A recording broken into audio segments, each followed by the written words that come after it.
We've got breaking dinosaur news today. NANOTYRANNUS is real. This has been a debate for decades, and the consensus was wrong. NANOTYRANNUS exists. So first off, this is pretty much settled because we have a 100% fossil specimen of a NANOTYRANNUS, and it goes back to the famous dueling dinosaurs. Until now, the consensus had been that NANOTYRANNUS wasn't a real species, and instead it was just a teenage T-Rex.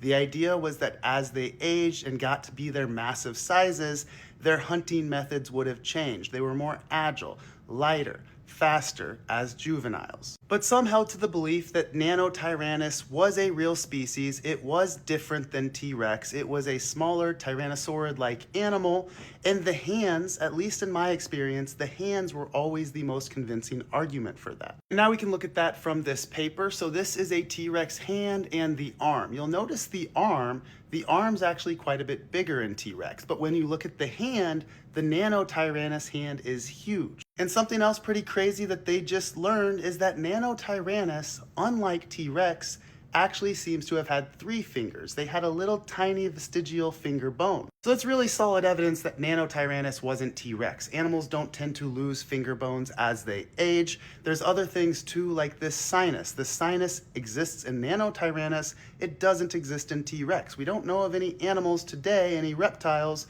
that lose sinuses as they age. And then the final nail in the coffin is the growth rings, which tell us a lot about how an animal is developing. NANOTYRANNUS wasn't going to get much larger. It was around 20 years old. Notice up here towards the edge of the bone, the growth rings, they are much closer together. That suggests that towards the end of its life, the growth, it wasn't nearly as rapid. You can see they were growing a lot earlier on. So this NANOTYRANNUS, it wasn't going to grow into an animal that was 10 times larger than T-Rex. There might not just be one NANOTYRANNUS. This paper actually argued that Jane, a famous fossil specimen that had long been thought to be a T-Rex, Jane may be another species of NANOTYRANNUS being the genera. And finally, they suggested, and they said they need to study this more. They can't say for certain, but it looks like there's potential that NANOTYRANNUS came from the eastern part of North America as the seaway was retreating